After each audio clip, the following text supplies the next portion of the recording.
going, guys? In front of me is TCL 605, and let me show you how to reset app preferences.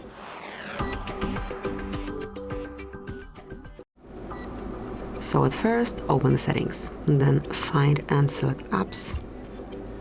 Here, enroll all apps that you have, mark more icon, and click on the reset app preferences. And now if you truly want to get rid of all preferences for disabled apps, disabled app notifications, default applications for actions, background data restriction for apps, or any other permission restrictions, just mark reset apps.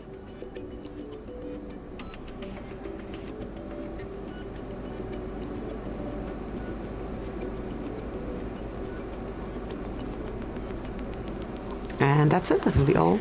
So, thank you for watching, please subscribe our channel and leave the thumbs up.